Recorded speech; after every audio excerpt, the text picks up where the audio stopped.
This is Kaylee. She's only 19 years old and she can bench press 145 pounds. Pretty impressive, right? After working out with her, I was inspired to make this video about how you too can have an impressive bench and to discuss the different ways to improve it. First of all, you need to fix any potential mistakes you're making. I'm just going to talk about the mistakes I was personally making.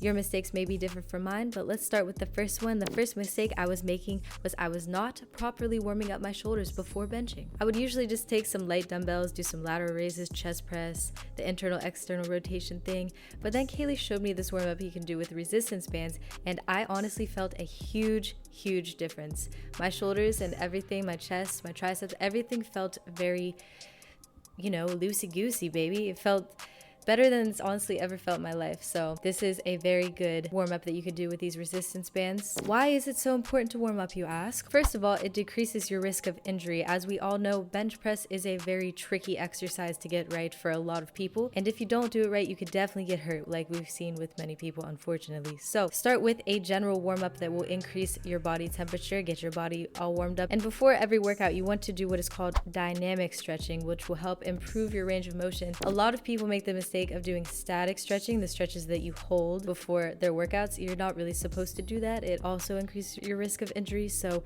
try to do some dynamic stretches, the ones where you're swinging around, you're moving around. And lastly, using these type of activation exercises will help prime your stabilization muscles. So don't neglect the warm-up, kids. It is a very crucial part to the bench press and actually every exercise. The second mistake I was making is I was gripping way too narrow. Now, back in my college days, for our labs, we would test our 1 rep max a lot, like at least once a week for my classes, which was probably extremely hard on my shoulders. So every once in a while I get a little bit of pain in my right shoulder.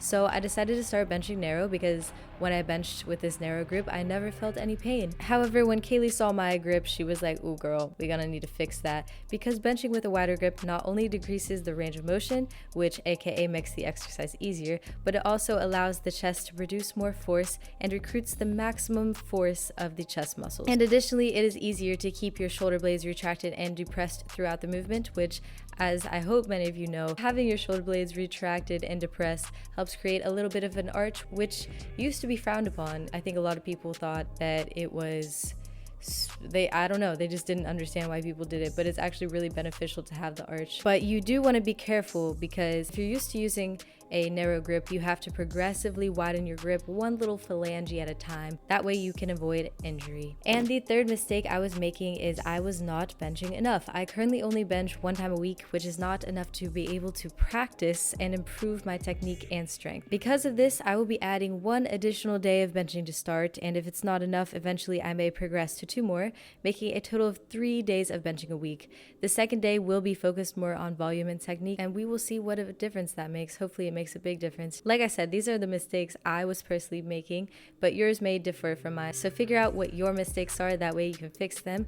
And of course, it's also important to add accessory work to improve the strength of the shoulders, triceps, and chest to help with your bench press overall.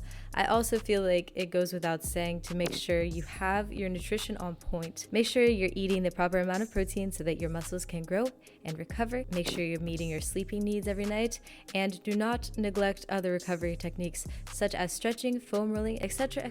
If you follow these basic steps, I can assure you your bench press is bound to improve, and I wish you guys all the best of luck on your benching journeys. If you like this video, make sure you give it a like, subscribe to join the Swole Squad, comment below which exercise you would like to improve on the most. If you would like to support me, you can use my discount code MamaSwole on both Transparent Labs and RAWGEAR. Transparent Labs has all the essential supplements you need, and RAWGEAR has all the essential fitness clothing that you need. So make sure you use my discount codes. Don't forget it. Save yourself some money and help support your girl. If you would like to support me on Patreon for just $2 a month, link in the description. Shout out to all my patrons. I love you guys so much. If you would like to support me on Venmo, Cash App, or PayPal, link is also in the description.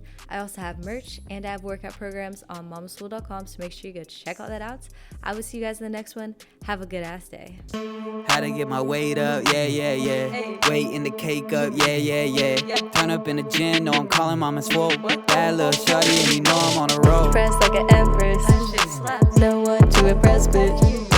Find me on the guest list. Got that Louis V necklace. Subscribe to the Mama Swole channel. Even if your name is random. Got it lit like a candle. Catch me swerving in the Lambo.